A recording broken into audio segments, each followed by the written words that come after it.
Today we have a guest episode, and my guest is Debbie Kerr-Henry. She is a creative nonfiction writer who also finds joy as a volunteer, not the kind who bakes cookies for the PTA events, but the kind who leads momentous causes. These days, she is the Toastmasters sponsor of the Unlimited Gavel Club at Tomoka Correctional Institution, where she supports approximately 60 men as they develop their communication and leadership skills through writing, speaking, and debating. Back in the day, Debbie earned an English journalism degree, worked in the publishing industry, and then settled in as a homemaker and mom. She took her mom job most seriously for fear of messing up other human beings. Parenting proved harder than cleaning toilets at Holiday Inn when she was a teen. At least then she could clock out. Amen. Now in her silver-haired season, her expertise lies in seeing value in all of life, its strengths and struggles, joys and sorrows. So we're doing this episode because later this month, Debbie and I are hosting a virtual event with the men of the Unlimited Gavel Club from Tomoka Correctional Institution so that they can share their experience and insights about their substance use. And Debbie and I wanted to share this free virtual event because we believe that they have a lot of value to offer anybody who wants to better understand substance use. So, Debbie, thank you for being here to share about this today. You're welcome. It's my pleasure. I appreciate you inviting me. And, this is the third time that you've been on the podcast. We have so many things that we both want to do that we keep getting together to share them. Yeah, our paths keep crossing. Yeah. So, let's talk about the volunteering that you're doing at Tomoka and sponsoring the Unlimited Gavel Club. So you've been doing that for like a year and a half now. So, what got you started doing that work? Well, I guess to answer that, I first need to let your listeners know what the Unlimited Gavel Club is. It is a Toastmasters affiliate club, excuse me, in Daytona Beach within Tomoka Correctional Institution. And for those of you who may not be familiar with Toastmasters, Toastmasters is an international organization that focuses on developing communication and leadership skills, resulting in greater self confidence and personal growth.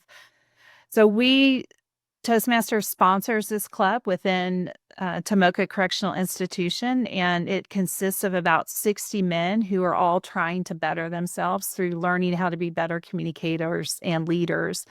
I have been curious about these gavel clubs within prisons for several years now. I have a good friend who lives in Tallahassee who is also a Toastmaster, and he's been involved in going into these prisons and working with these clubs.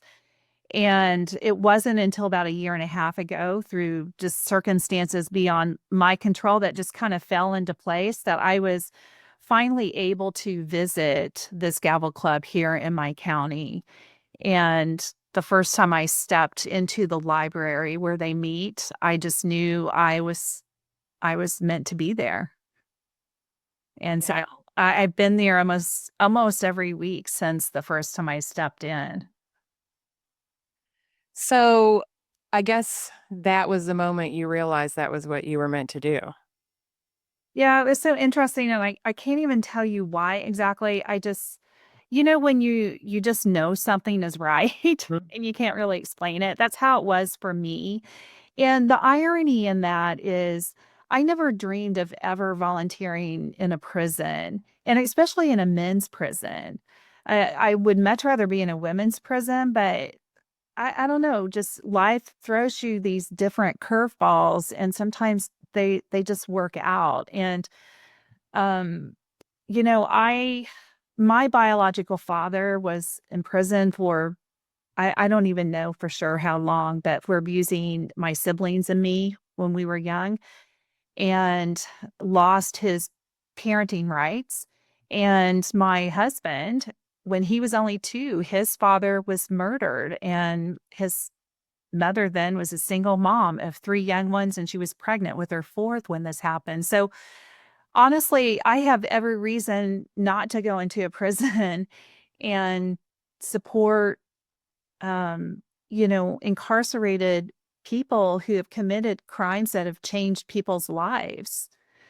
But I have to tell you, it's been a transformative experience for me just as much as for them. And I think that's why I'm there.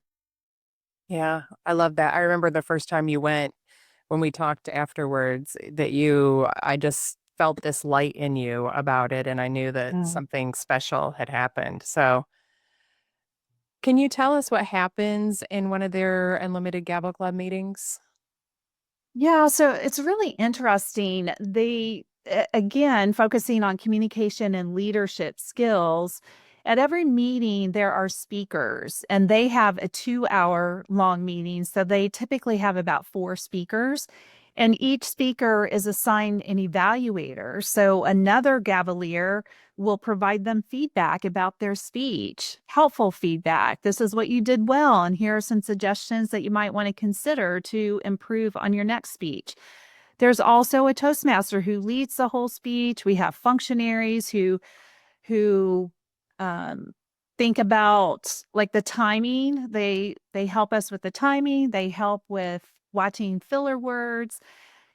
All that to say, there are a lot of men involved in this meeting who are in speaking roles and or leadership roles, and so every week they are practicing hands-on practice of communication and leadership. So it's a lot's going on, and it's so fascinating and interesting to me to listen to their speeches and their evaluations, and the whole meeting is always so empowering. Mhm. Yeah, they're so impressive. I attended one of their debates, and that's one of the reasons that I was so drawn to do this with you. I was just so moved and impressed. It was absolutely incredible. Um, so why do you think that this Unlimited Gavel Club is so important to them? What do you think it gives them? Well, I the mission of Toastmasters is actually is resulting in greater self-confidence and personal growth. And all of the men in the Gavel Club are seeking that. And what I have witnessed with them is that they are not just seeking self-confidence and personal growth just for the sake of themselves, but they are doing it for the greater good. They are no longer just thinking about themselves in all of this and just I just want to get out of prison. They're they're literally thinking about how can I contribute to my community even while I'm here behind these barbed wired walls? How can I get my voice out there to contribute to societal solutions? And so that's why they're there. They're there to better themselves for the betterment of all. I love that. It's very inspiring to see what they're doing with their time there and the difference that it can make in their lives and what we can learn from them. Do you want to tell me a little bit more about the men that are in the group? Maybe some things that were surprising to you, what you learned about them? Sure. I'm going to read their Gavel Club pledge to begin with, and that will give us a good sense of what this club is about. And I have to preface this by saying they know this pledge. They don't read it at every meeting, they say it from memory and with passion. I'm going to read it because it's a long mission. It's a long pledge.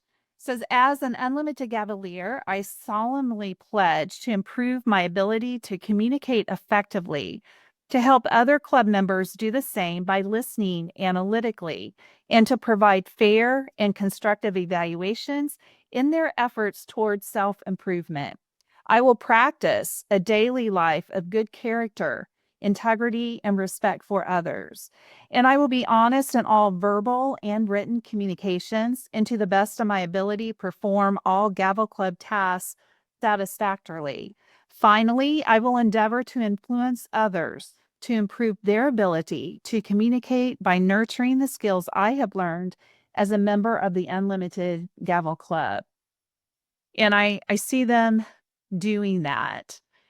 And I have to say, I'll add this as well. The first time I visited the Gavel Club, somebody came up to me and said, I always ask the volunteers what they thought of prison before they actually came into a prison. And he was wondering, what my perspective was. And I had to pause and think about that. And I finally said, you know what? I really don't know what my perspective was, because I had no idea really what it was like to be inside of a prison. We see a lot of things on TV, and they typically focus on the I don't know, the gangs and the violence and the abuse, and that is all very true. But Tomoka Correctional Institution is an incentivized prison, and I'm not going to really go into that very much because we're going to talk about that the night of the event. But just so your viewers or your listeners understand, an incentivized prison is one that the men have to earn the right to be there. And then they're given the opportunities to take classes and go through programs and learn skills and different things. The Gavel Club is one of those programs to better themselves. And it's all required to live at an incentivized prison. There's 7 incentivized prisons in the state of Florida out of about 134 prisons, just to give you an idea. Mm. That question that you were asked about what you thought about prisons before you went, I was thinking as I was listening to you that it's kind of like substance use disorder. I didn't think about it much until it Mhm. impacted me. I didn't have really much of an opinion. This wasn't a Yeah. thing that impacted my life.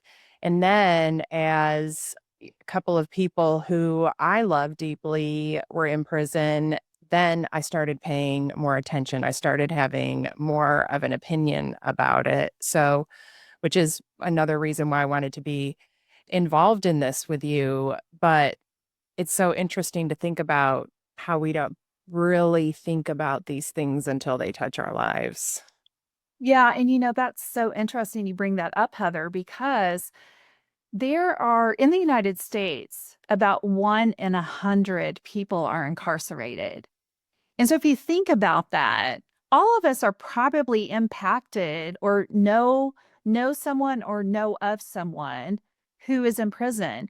Yet we put these people in prison and we just kind of forget about them, that there's all these communities within prisons of human beings. And so yeah, we would like to forget about it, but honestly, what's going on in our prisons affects us. And it does affect our communities too, because these men and women, a lot of them are coming out of prison and coming back into our communities. So it's to everybody's benefit that they come out of prison much better than they were going into prison. Hmm. Yeah, that's so important. And to think about it that way, like they are still a part of our community and we are all stronger together. And along those lines, what have you seen shift in them as they've grown as leaders and speakers? Definitely what I experience every week when I go in there is I witness men who continue to try. One of the scariest things to do for most of us is to do public speaking, right? It's one of the scariest things. And so, if you can overcome public speaking, you gain a lot of self confidence. I've seen men from the very first time they've stood up in front of the Gavel Club guys, shaking, their voice shaking, and men in the audience saying, You got this. You got this. Come on, you got this. And to, you know, months later, that same person standing up with more self confidence and speaking with confidence. So that's what I see a lot of the growing of the self confidence. They become more intentional, they find more purpose in who they are. And they also have this desire to improve themselves, not just for themselves, but for the betterment of all. Like I said before, they learn what community is about. This group of men, they are living a community and they have to be able to understand that when they leave prison. They have to be able to know how to contribute positively to a community. And they're doing that within the Gavel Club, and it's a beautiful thing. Yeah, I was just wondering if, and you might not even know the answer to this, but if this, like, it might be the first time they've been a part of something bigger than them, you know? Well, yeah, and I don't know the answer to that, but this is my first thought. Um, just listening to their speeches and hearing some of their stories. And I also taught a 12-week writing class, so I got to hear a lot of their stories through their writing. So there's a lot of brokenness in their stories. And so many of them have become, they were part of communities, but not healthy communities. Mm. They're looking for those communities because maybe they didn't have it within their families or whatever reason. There's a lot of different reasons why people are in prison. It's not always because of broken families, but that is a big common denominator. So yeah, learning how to be part of a community in a positive and healthy way. Yeah. Yeah, and I was thinking about really how brave it is to overcome the fear of public speaking. It's been a huge fear for me. I've been that person standing in front of people shaking, my voice is shaking, wondering if my if my pants are shaking as bad as my legs are, like if everybody can see it and overcoming that, it's amazing. I mean, and it really, I couldn't have done the retreat that we did together earlier this year had I not worked to overcome that public speaking. Like it opens a lot of doors. So I'd imagine it opens doors for them too. It does. And I am so excited that you agreed to host this event because these men, their voices need to be heard. They are powerful voices. And that is what we're trying to do is regardless of this physical wall that they live behind, we're really trying to get their voices out there because they can speak and they have messages to speak that are beneficial to us, all of us. Yeah, they do. So is there any story that stands out to you? Some kind of transformation or anything that's really moved you? Well, let me tell you, there are so many stories. I wouldn't even want to pinpoint just one. So I'll just say this. The guys are going to be telling some of those stories the night of this event, and I would not even begin to do justice to their story. So I'm going to leave their stories to them and just encourage your listeners to come to this event and listen to them because you will not regret it. It will be the best time you've spent, I believe. Um, yeah. Yeah, I Yep. agree with you. I'm so touched by the one that I went to. I'm glad to get to do this again. So then what does it mean to you to help them get these stories out so that they can be heard and other people can value them?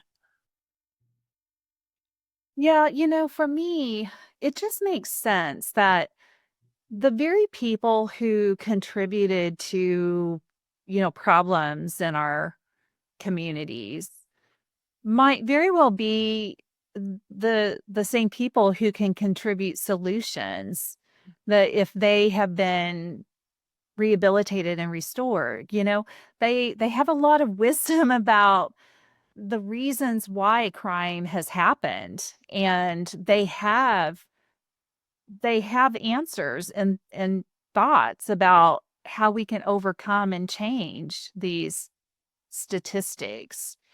And so to me, I think we all get kind of tired of hearing our politicians think that they know all the answers. And it's like, hello, here's some people that really have some answers that could be helpful, you know? So I guess that's why I want them to be able to speak. And I don't know about you, Heather, but I have felt in my life that, like, if you can just think about a time when you didn't feel heard or understood. I can think of so many times, like I was the youngest of 5 kids in my family. Nobody listened to me, you know? And I can tell you many other examples, and it doesn't feel good to not feel heard and understood. And so I guess I kind of want to support that too, giving them a platform to be heard because they have plenty of things that are valuable for us to listen to. Yeah, when you were talking about them, the people who cause the problems also might have the best solutions. I thought of that movie Catch Me If You Can with Leonardo DiCaprio, and it was about he had written all of those fake checks and was doing all these things, and he ended up being the person who created all the solutions for that as well after he was caught. Yeah. Yeah, and I haven't seen that movie, but it sounds like a really good example, right? And again, going back to, this is a group of men who are in an incentivized prison who are doing the work to better themselves. So there's a difference. You know, we do have a lot of prisons that are just about punitive things, but incentivized prisons are about restoring dignity and human beings. And that's the type of program this is. And so, yeah, I think they are so ready to contribute to solutions, and we need to allow them to do that. Yeah. So not everybody thinks of people who are incarcerated as having that wisdom to share or, wisdom about substance use recovery. So why do you think that their perspectives are so important here? Well, I actually asked them this question because I wanted to hear from them, you know, and I'm just going to, I guess, list seven reasons. The first one is this topic of substance use is very close to their hearts. A big percentage of our incarcerated people have been affected by substance use. So it's a topic that the men of the Gavel Club have chosen to focus on with their speeches when they speak outside of Tomoka. This is an area that they want to keep speaking on. So that's the number one. The first reason is close to their hearts. Number two, they they know firsthand the mind of the user before and after recovery. They know it because they've been there. Number three, they understand and can speak to words like shame and guilt. And these are words that I think are good for us to examine, right?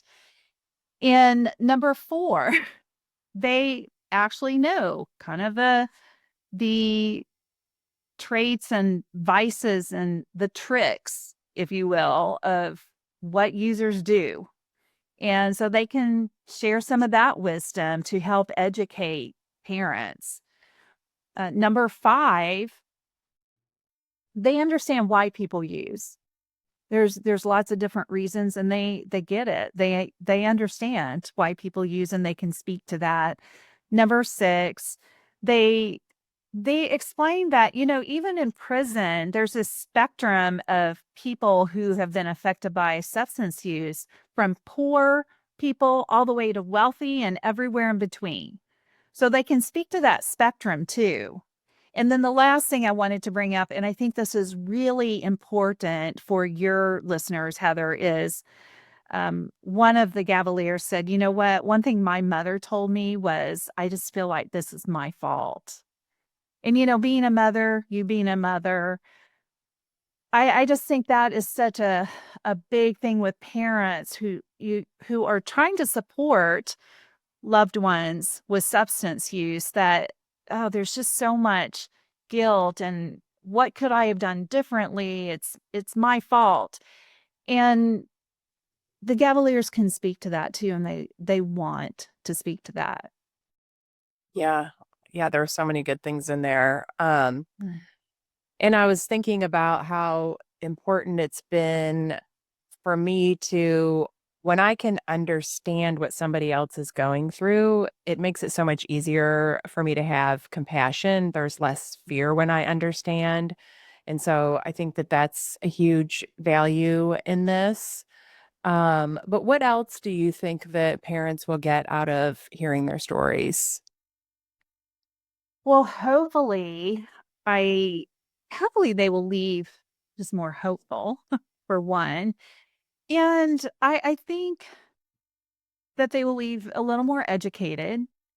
And I also hope that they will leave just feeling more just lighter, as in a little less beaten down, so just more hope, more educated, and a little less beaten down after this event. Yeah, and what the word that just popped in my mind was connection because I felt a lot of Mm. connection when I went to that debate. I felt this connection to share more of their work.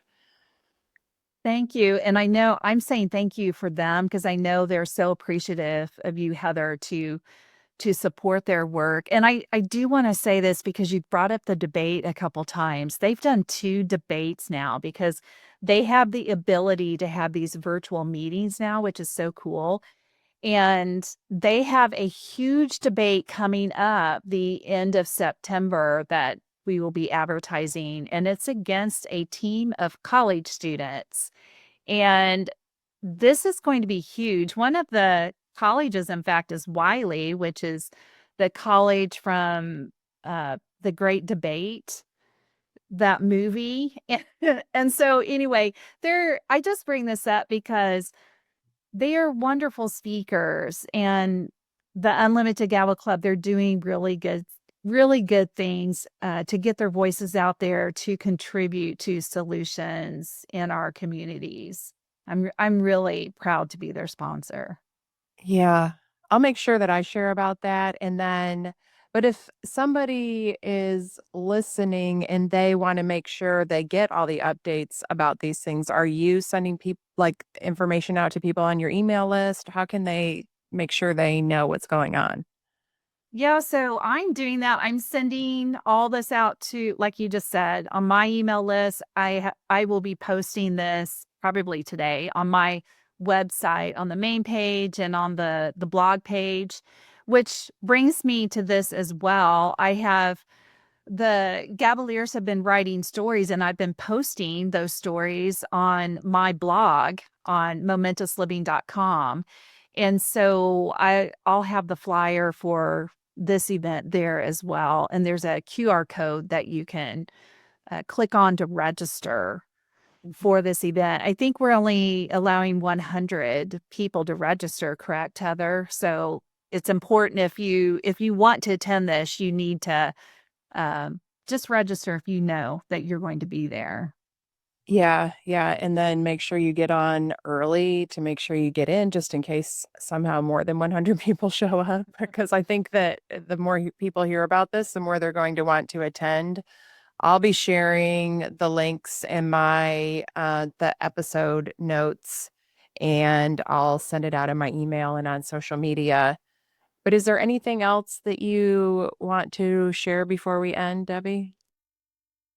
I guess where maybe this is where I should end. Just, the Unlimited Gavel Club, the men of the Unlimited Gavel Club are truly unlimited. They chose the name of their club for a reason. They truly are unlimited and striving to better themselves for the betterment of all, which aligns so well with my mantra of better self, better world. And so that's why I continue to go into Tomoka every week and just encourage them as they continue to encourage me.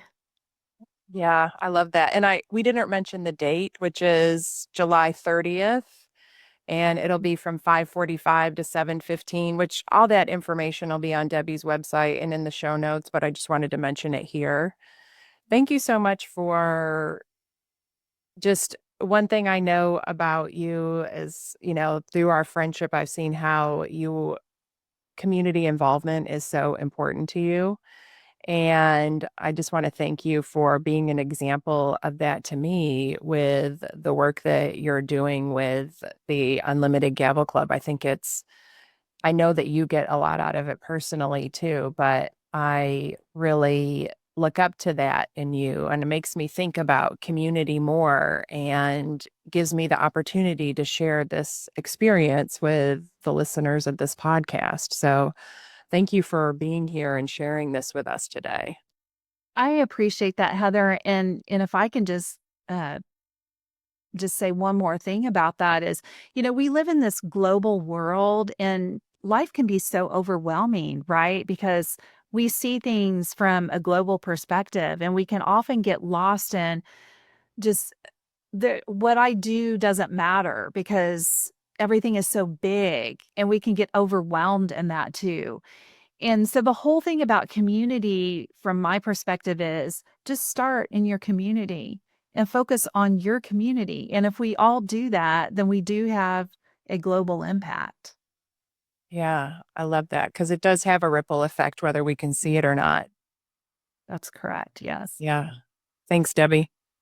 Thank you, Heather. It's always a pleasure.